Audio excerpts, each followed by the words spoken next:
I did what I could to fight against it, and I lost. And in the end, it was basically that nothing that I said mattered, nothing I did mattered. It didn't matter how I felt. Like, this is the decision that was being made.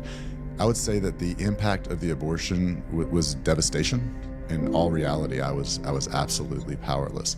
And then to compound that, in addition to being told nothing that I said, nothing that I did, nothing that I felt mattered, I was then told by the school that my feelings were not valid. But I ended up failing out of college 2 more times.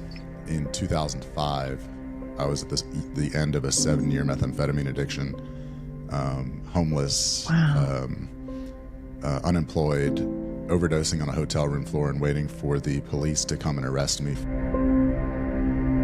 Well, hello, everyone, and welcome to the Laura Musica Show. I'm your host, Laura Musica, attorney and president and CEO of Sidewalk Advocates for Life. I'm so thrilled, so honored to have you with me once again. My guest today is Sean Corcoran of Men for Life, who has his own powerful abortion story and walked through addiction, treatment, and healing. And we're here to talk about ending abortion through reclaiming masculinity. Wow. Get your mind around that. This is going to be such an interesting discussion. Let me go ahead and introduce our special guest.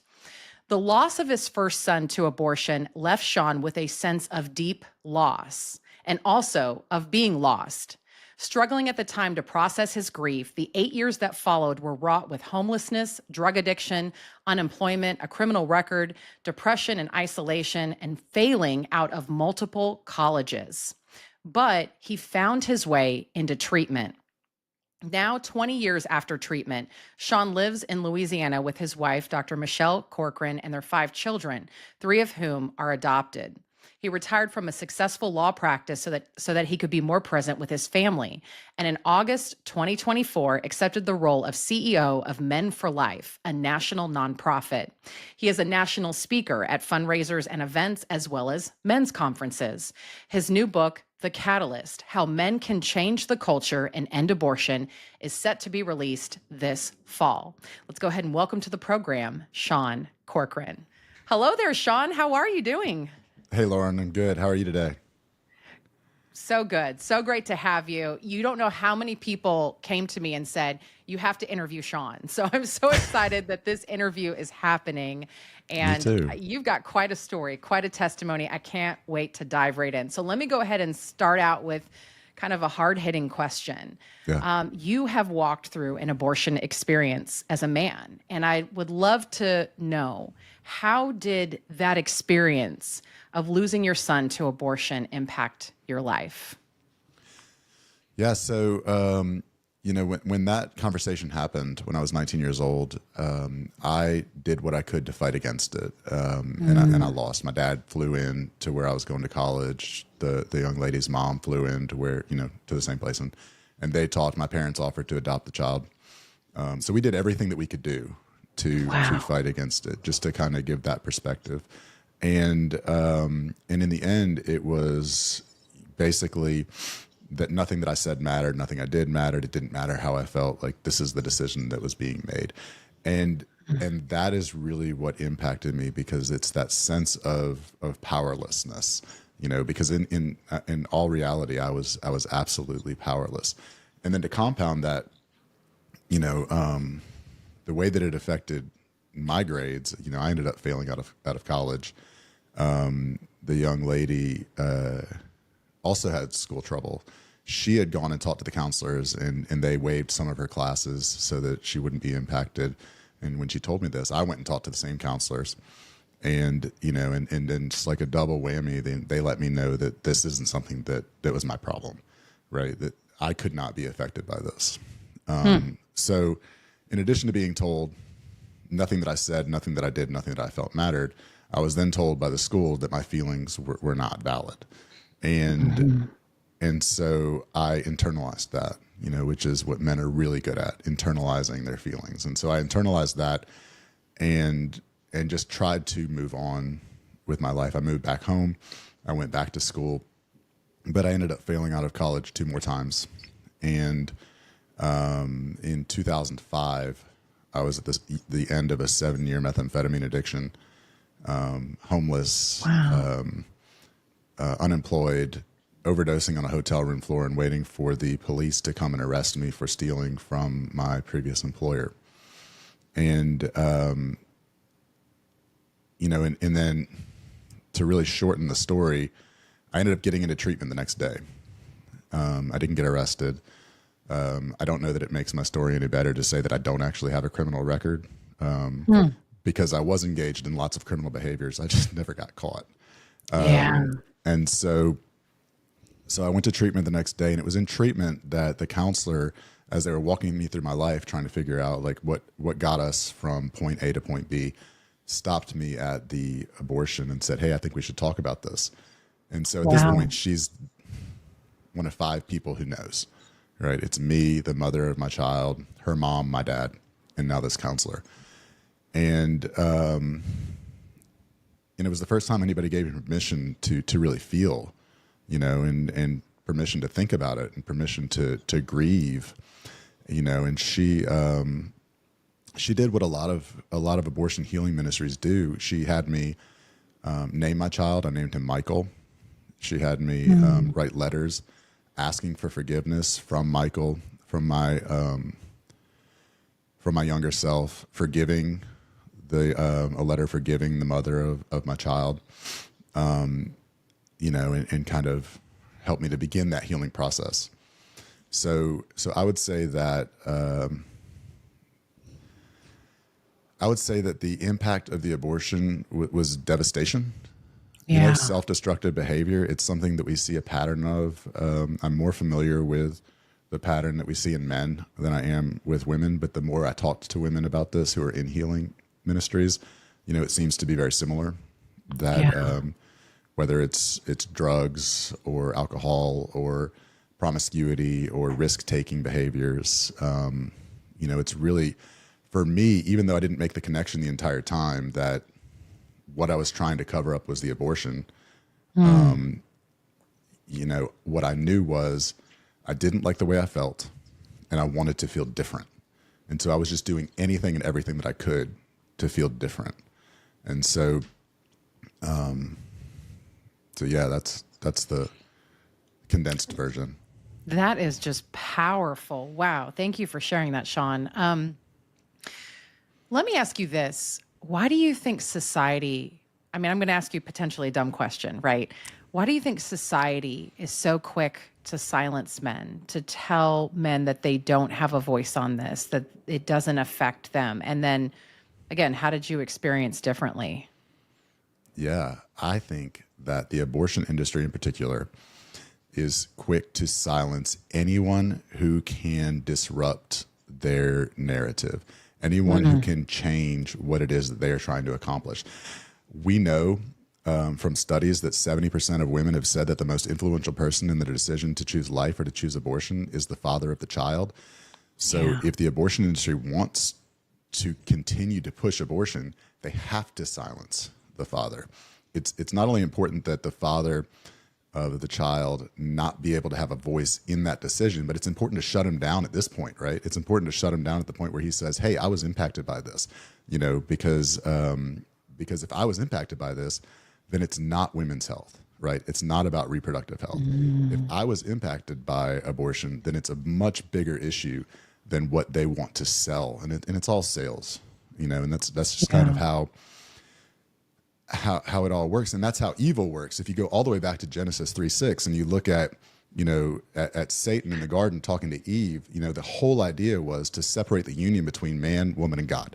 And so from the beginning, this is how evil has worked. And I'm not putting it all on women, because you separate that union between man and woman, and the devil can get to the men just as easily.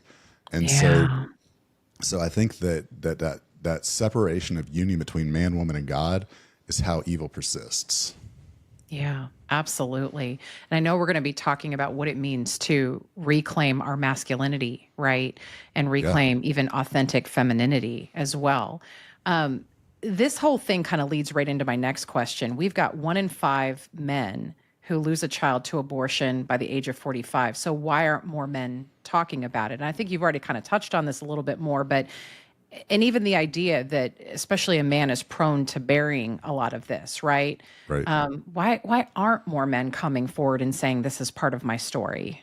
Yeah. So what we have is these two competing sides, right? The abortion industry, who has to silence, as I mentioned, the fathers. But then at the same time, over the last 53 years since Roe versus Wade, we've had the pro-life movement, who has been hyper-focused, and for good reason, on mom and baby.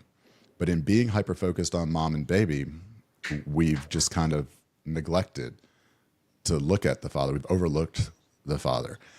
And so we've got one side screaming, sit down, shut up, be quiet, you're not allowed to be a part of this. And the other side saying nothing, right?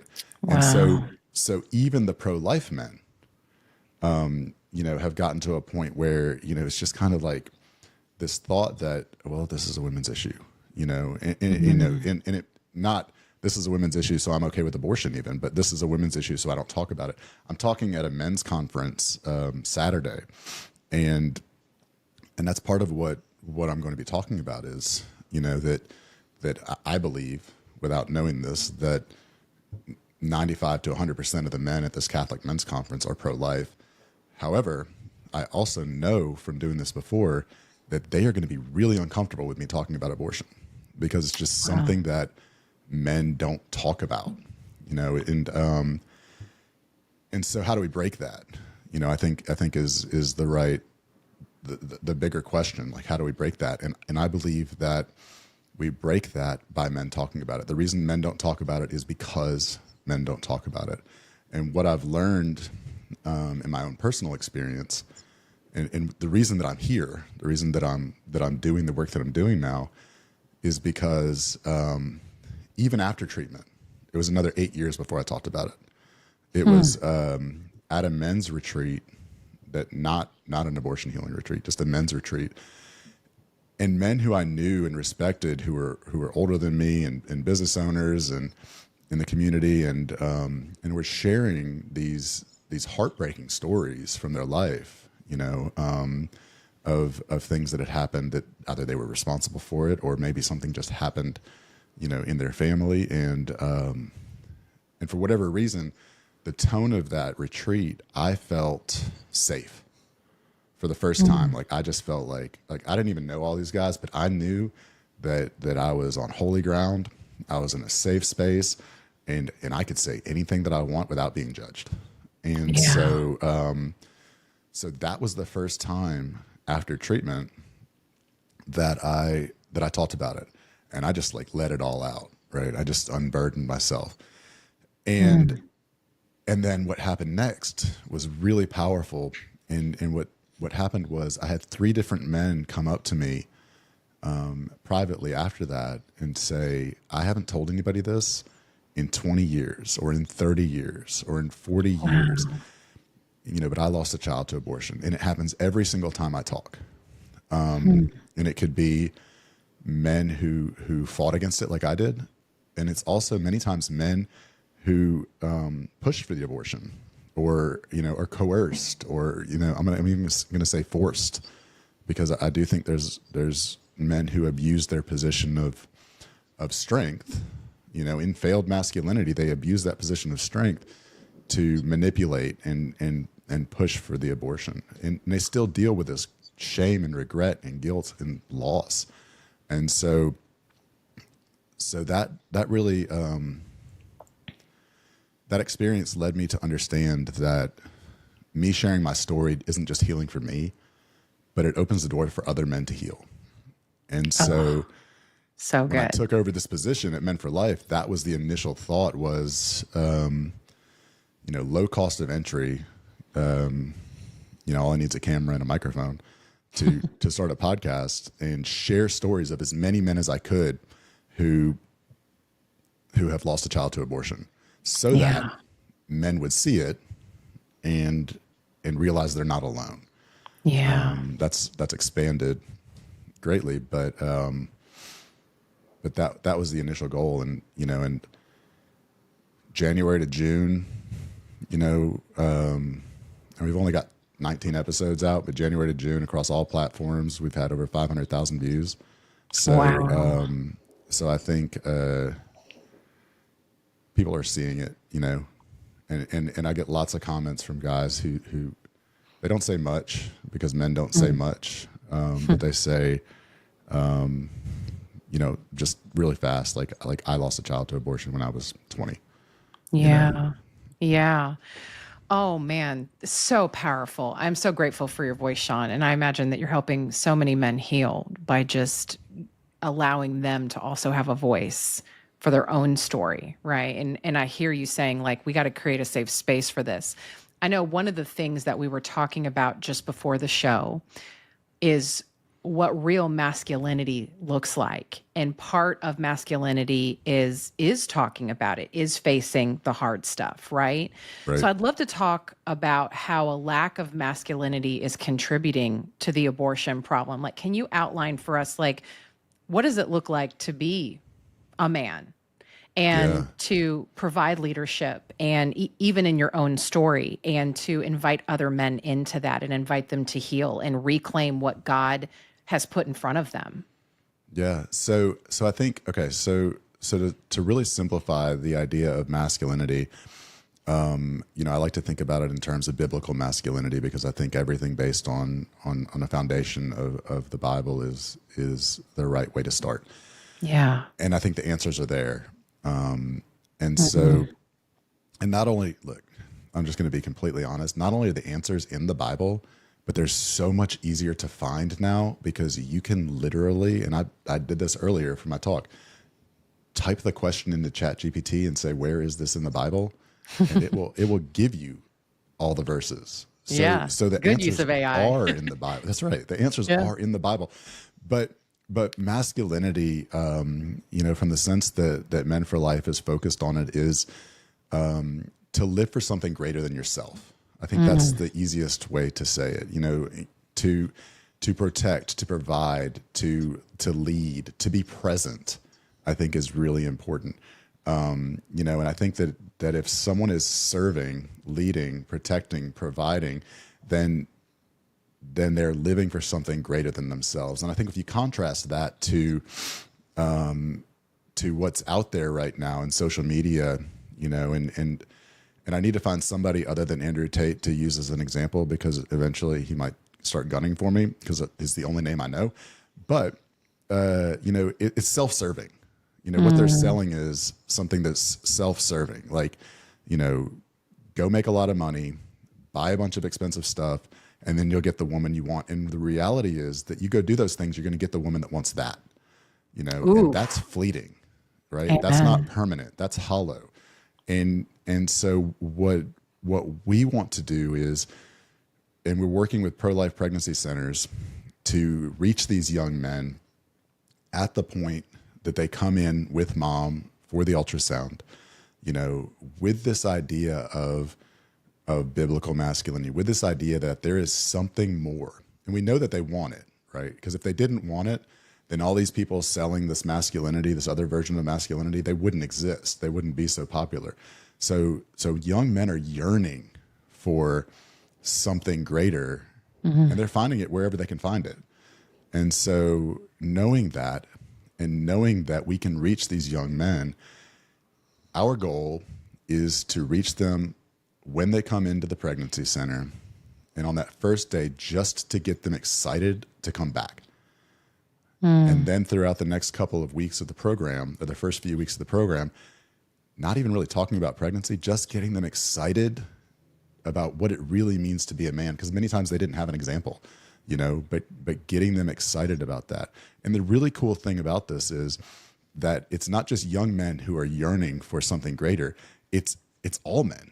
And so we have men who I just say our generation, but it really means anybody from 28 to 80, who have the ability to mentor in these young men. And men love nothing better than to help other men become men. You know, we see that most easily in coaching, in sports, right? Like men want to go coach, or maybe they want to take people hunting, or go play golf. Like, men love doing that. And so there's this opportunity now for men with what is there 5,000 pregnancy centers in the country. So there's an opportunity for these men to go in and bring these other men up, and really raise this generation, because it's going to take time, but raise generations of good men. And then I think, to answer your question, on the back end of that with the healing, if we are to lead, if we are to serve, if we are to protect and provide, and to really live for others, but we are stuck, like I was stuck in this sense of loss, right? And when you're stuck in this sense of loss, then you're not able to be your full self. And if you can't be your full self because you're not healed, everybody's healing journey can look differently, right? Like it doesn't necessarily mean sitting on a couch and crying to a bunch of other people. But, if you're not healed, then you're not your full self, and you can't give everything that you have to the people that God has given you to give it to, right? To serve. And so I think it's really important that we recognize that masculinity reaches everyone, and that with that message of masculinity, I should say, we can reach everyone. We can reach the people who are faced with an unplanned pregnancy, and we can reach the men who are suffering from abortion loss. One of the other statistics that or studies, I should say, that I think is really profound is a study out of Denmark. And are you familiar with that study? I don't know. Okay. Yeah. Well, I'll go as fast as I can with it, because, but so there's, it's just using socialized medicine. Denmark is not a pro-life country, so this is not like an ideological study. But using socialized medicine, they studied 192,000 men who had lost a child to miscarriage, stillbirth, neonatal death, or abortion, right? Of that, I think it was, I'm going to say 8,500 were abortions. And then they even separated into up to 12 weeks and after 12 weeks. And what they found was the men who lost a child to abortion were up to 4.5 times more likely to seek mental health treatment. Wow. They were up to 90%. They had up to a 90% higher risk of, and there's three different numbers. There's 72%, 79%, and 90% when it comes to these three different things, and I don't know which is which, but it's anti-anxiety medicines, antidepressants, and prescription sleep aids, right? And so the point of all of that is that even in non-voluntary studies where we're just using socialized medicine, just data, like we're just looking at data, we can see that abortion impacts the mental health of men, of fathers. Yeah. And so if someone's mental health is impacted to where they're not their full self, then how are we going to serve others? Yeah. And that's really what we're called to do as men, in the most simple terms, is to serve others. Yeah, absolutely. I love that thought on masculinity. We live in a culture that loves to say the word masculinity and put the word toxic in front of it, right? Toxic masculinity. And can you spend a moment on that? Like, why is authentic masculinity the thing that can help end abortion? And what does that really look like? And what would you say to the other side who says, step off, stand down, women, and I do believe that we're co-equals, right? Women are equal to men, but we're also different. I really challenge anybody that says that we don't have inherent differences and that they aren't beautiful and complementary and work together for human flourishing. But what would you say to that on the other side? And why is authentic masculinity really the answer going forward here? Well, I'll start by saying that I will admit that toxic masculinity is real. Yeah. But not that masculinity is toxic. I think those are two different ideas, right? I think that it's a lack of masculinity that is toxic, right? Yeah. And you can look at that in the statistics on fatherlessness, on prisons, the people that are in prison, the percentage, I think it's 85% of people who are in prison come from fatherless homes. 85% of men who are in prison come from fatherless homes. You can look at all the statistics and you can see that it's a lack of masculinity that is the problem. Yeah. So I'm not one that will say, stop saying toxic masculinity because, no, let's acknowledge it. Like that exists. I think There's a version of it out there. Yeah. The Absolutely. self-serving idea of just like getting the stuff, sleeping with women, using people, like being masculine by being dominant, by not just by being dominant, but by dominating,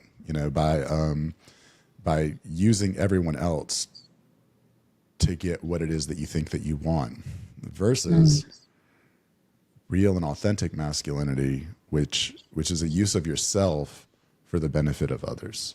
Yeah. And I think that the difference is that when you live for something greater than yourself, then when it gets hard, there's still something to live for.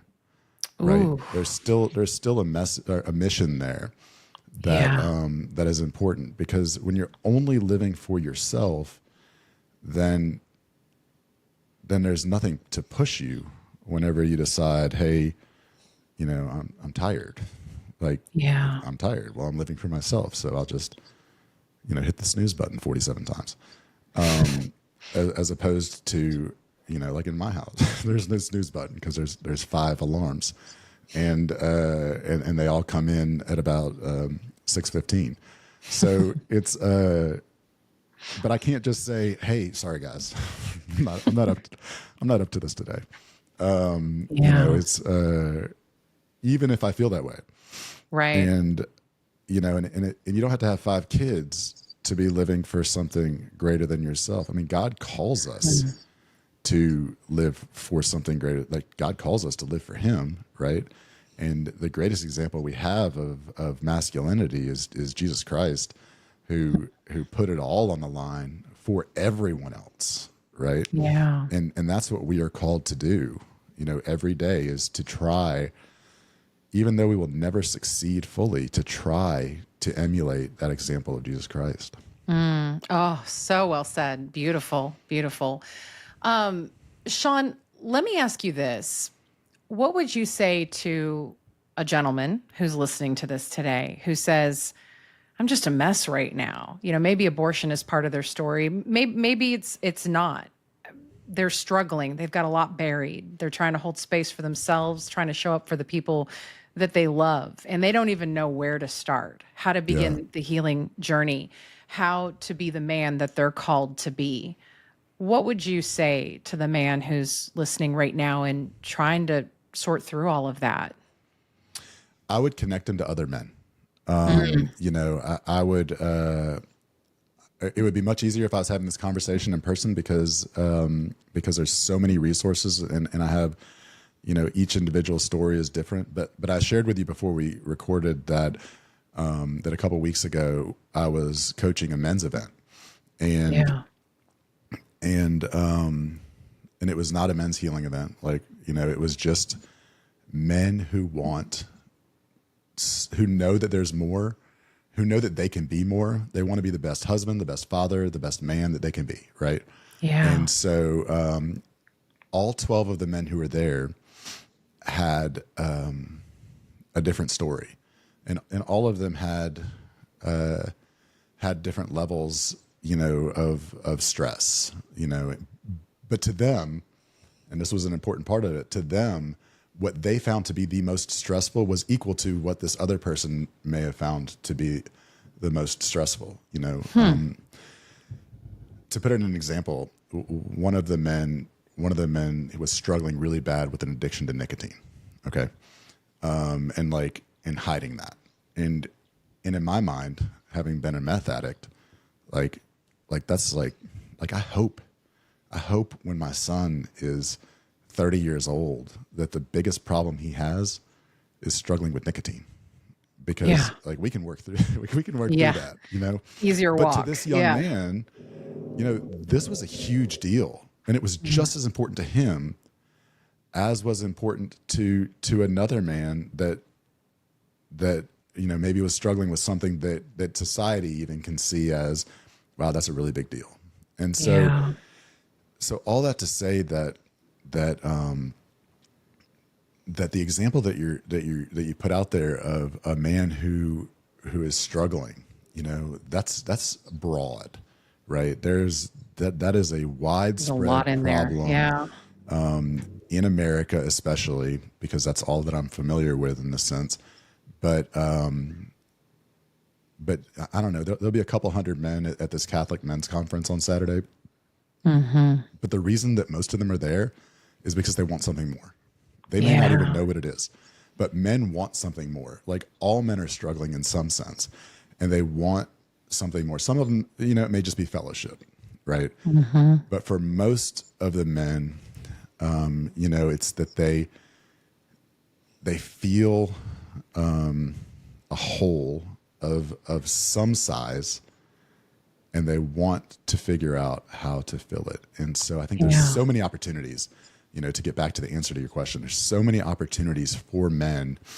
But the first one that I would say is to make sure that they are in communion with other men. Like I think that's huge. We have a friend problem when it comes to men in our society, meaning that most men have associates, but most men do not have really close friends, like people that they can just like pour their heart out to, not in a feminine way, but in a manly way, In a dude way. Yeah.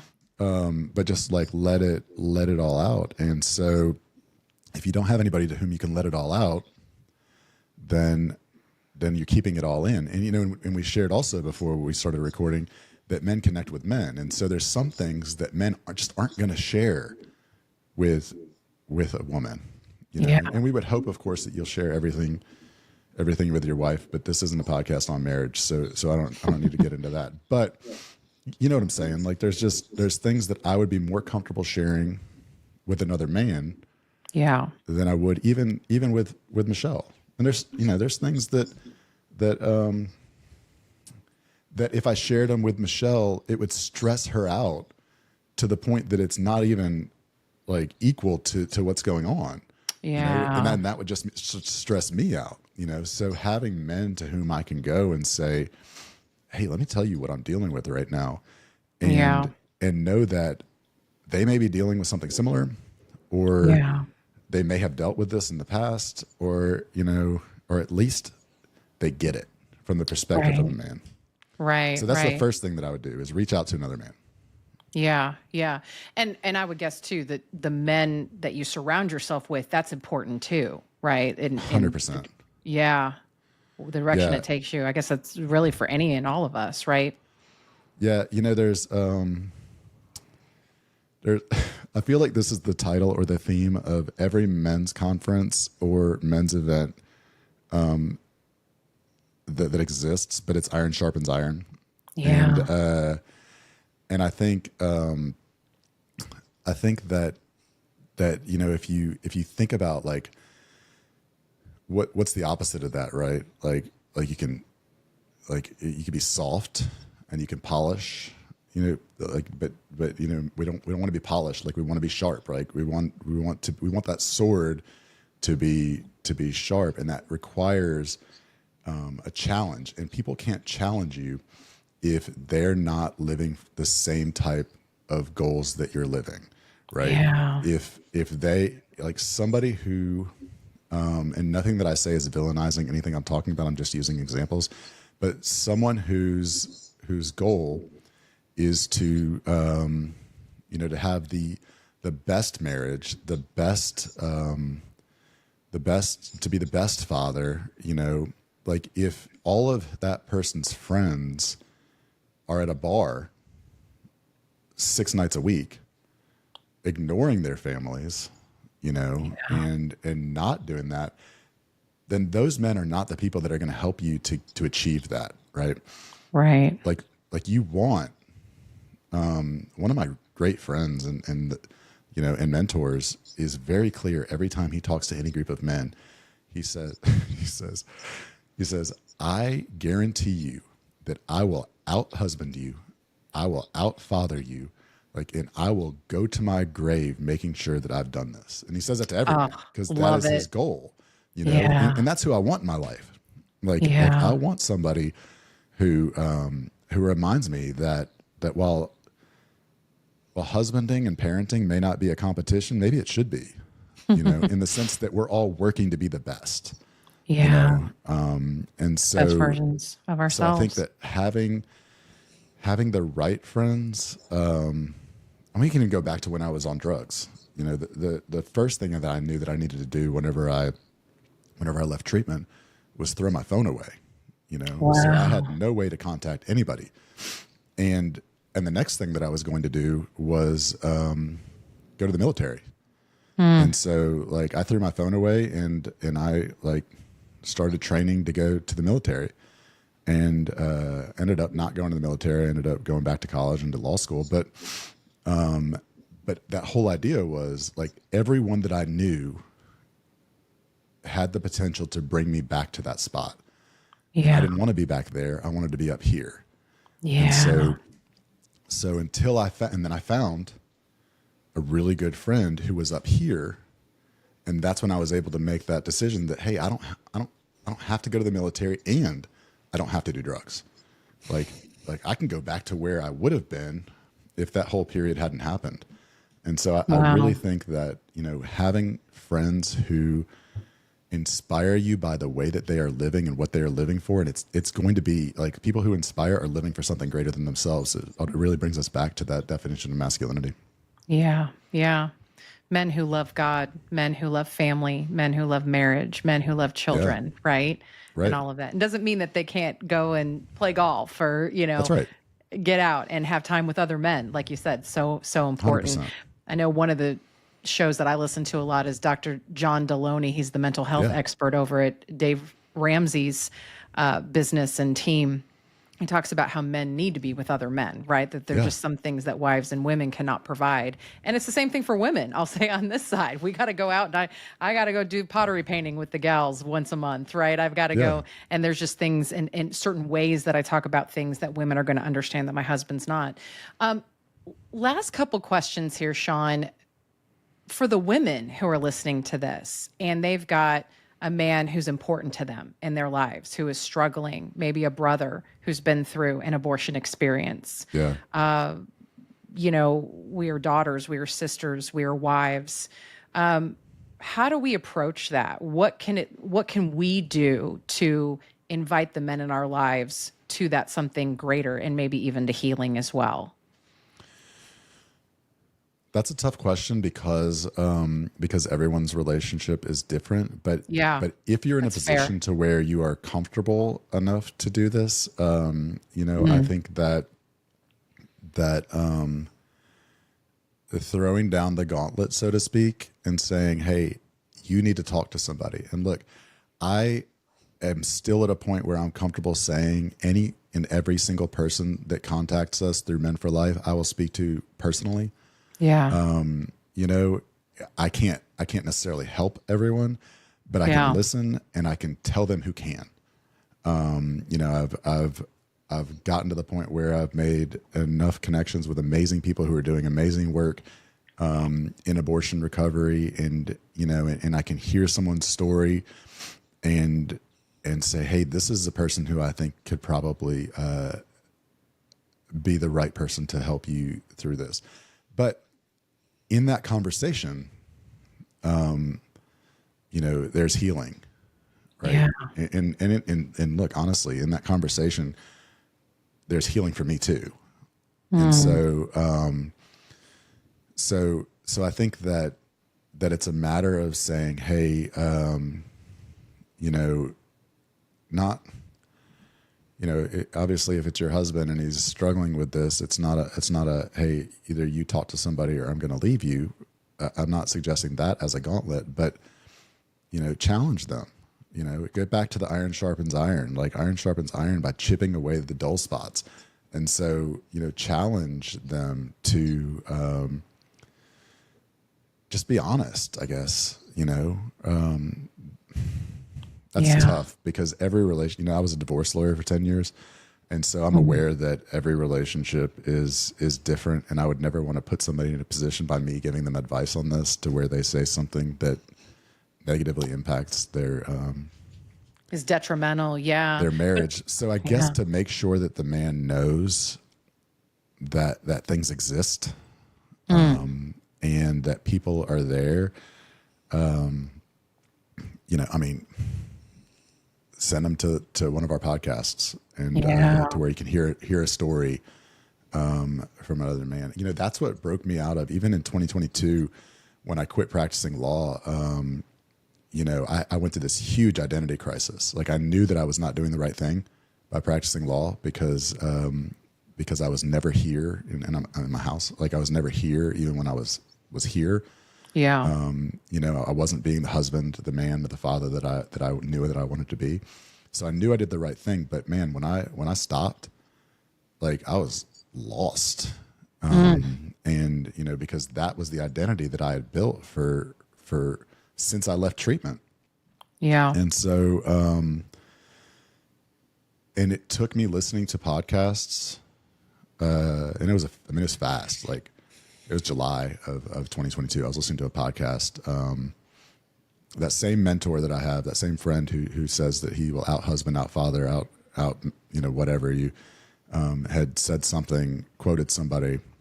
And so I looked up their podcast, and it was a podcast on masculinity, and I listened to it, and I never went back and listened to that same podcast again, that same guy.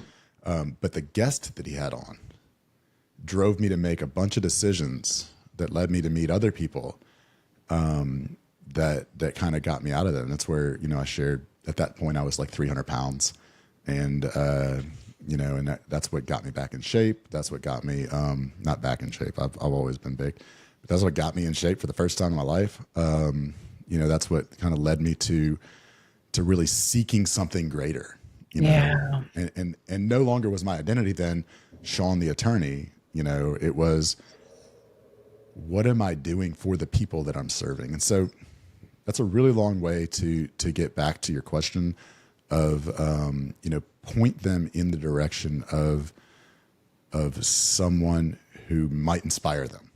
Yeah. I love that. It's an invitation. It's not demanding or threats or ugliness or anything like that. Like we all, any of us have it all figured out anyway. Right. But just an invitation, something that might help. And I think that that's what it means to be a helpmate and a companion in a journey, someone who's willing to journey with somebody, for sure. That's so important. Boy, I could just talk to you all day, Sean. This has been a fascinating discussion. I so appreciate your wisdom and your insights. In closing here, can you let our audience know how they can connect with Men for Life? And I'd love for you to spend a second talking about what you guys are up to, any of your new projects. Yeah, and the best way to connect with you guys going forward. Maybe there is a man who wants to talk specifically to you. How does he do that, right? Yeah. So our website is menforlife.org. There is a contact page that brings people to an email that I get. And so I usually just reach out to those people directly. We are on all the social media platforms at NTL Men for Life. We have our own podcast, the Men for Life podcast, which is on YouTube, YouTube/@NTL Men for Life. What we're really focused on right now, I kind of shared this with you before we started recording, looking at it from a couple of different phases. The phase that we're working on right now, at least through the end of this year, and it'll probably take another year of refinement, is a fatherhood curriculum for pro-life pregnancy centers. I know that and people who have been paying attention to your podcast may already be aware of this, but there's that shift from what I said earlier about 53 years of ignoring men in the pro-life movement to now everyone gets it, and everyone is seeing that, hey, if we reach the dad, then we've got twice the opportunity to save this baby, and to change the culture, really. And that's the goal of our program. Our fatherhood program is to change the culture, and through changing the culture, to end abortion. We change the culture by raising generations of good men who are inspired to living for something greater than themselves, inspired to biblical masculinity. And so what we're working on right now is that fatherhood curriculum to be distributed to pregnancy centers and to be facilitated by pregnancy centers. So, that also comes with a need. That need is for men to facilitate these programs and help mentor the young men who come into the pregnancy centers, because men connect with men. So that's really where we're focused right now. After we've refined that or have it running at a pace that we're comfortable with, we do intend to move into abortion healing as well. But as I mentioned earlier, I've had the benefit of meeting so many people who are doing such great work that I'm comfortable saying, hey, like this is taken care of for now. Yeah. But if we can stop the abortions from happening and raise generations of good men who it's a compounding effect. I mentioned earlier that my advice would be to find a man who inspires you. If you're down and you're trying to figure it out, like leave the friend group is bringing you down and find a man who inspires you. Well, if we can reach these young men and we can get them excited and inspired to something greater, their friends are going to see that. Yeah. And not all of them are going to come along for the ride, but some of them are going to say, hey, like you seem different. What have you found? It happens when people convert to Christianity, but this is like a conversion into a better man.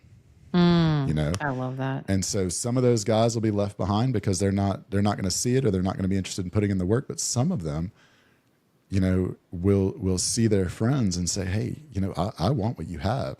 And so I really believe that we can make the greatest impact right now in that area. Yeah. Yeah. The verse that comes to mind while you've been talking is the verse in Proverbs that says, without a vision, the people perish. And I think so many times we need something to aim for, all of us, right? And finding that mentor, finding that vision of who it is that we're really called to be, and even taking baby steps that direction, right? Yeah. It's so important. And especially too, as you've alluded to so well, if we see somebody struggling in our lives, we can plant those seeds. We can be a companion on the journey. We can at the very least listen. And that's very healing for people as well. So, so powerful, Sean. Thank you so much for your yes, for your story, and for being willing to share it as well. I have no doubt that you're an agent of healing and of revolution here and cultural change. And I just can't wait to see what the Lord is going to do with you in the coming months and years. So thank you so much for being with us today. Thank you. I appreciate this opportunity. I've really enjoyed this conversation. Absolutely. So good. Wow. Powerful. Well, in closing here, I don't know if I've ever shared this on this podcast before, but I have a male cousin, and I have lots of cousins, so nobody's going to know who this is, right? I have a male cousin who years ago actually tried to commit suicide on the due date of one of his babies after his girlfriend aborted two of their children. In fact, just before this happened, my aunt, who is a devout Christian, had a feeling, had almost like a premonition about it. She had even gone to a priest at the local church and asked for help because she was so concerned about him. Thankfully, the suicide attempt failed, and he and his girlfriend did go on to have a beautiful baby girl, a cousin who I finally got to meet a handful of years ago. I have this clear memory of being about 12 years old, driving in the car with my mom when she shared with me about my cousin's two abortions and how sad she was. And then she began to cry.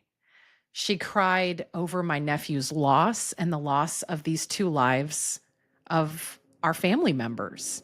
And I remembered at 12 years old sitting there thinking, wow, we don't even know who these children would have been. And yet this loss moved her to tears. That was the kind of person that she was. And I just remembered beginning to cry myself. Stepping into that kind of love, that kind of compassion impacted me. It even marked me in a powerful way. I cannot tell you how many times I've gone to the sidewalk in front of an abortion facility. Again, if you're, checking out this podcast for the first time, that's what I do. I'm the leader of Sidewalk Advocates for Life, the nation's largest peaceful sidewalk outreach organization. And I train, equip, and support people like you to go to the darkest places in their communities and offer life-affirming alternatives to those going in. And there's been so many times that I've been on the sidewalk alongside some of our sidewalk advocates offering help to the women and men going in. And people at different times have asked me, why are you here? And the first thing I usually mention is my cousin, my male cousin, right? Because I know in our family, his grief over the loss of his 2 children impacted all of us. And I never wanted anyone else to go through that. I wanted people to know that they had options and resources, and that abortion affects more than just the woman. It often impacts a family. My mom passed away 10 years ago, but the kind of love and compassion that she demonstrated for life and family is one of the greatest gifts that she ever gave me. And I will forever aim to carry that kind of love and compassion with me as I live out the mission that God has given me. All right. Well, with that, thank you again for joining me for another episode of the Laura Musica Show. We'll be back here next Friday at 9 a.m. Eastern, 8 a.m. Central on the Sidewalk Advocates for Life Facebook page, YouTube channel, or wherever you get podcasts. Thanks so much, everybody.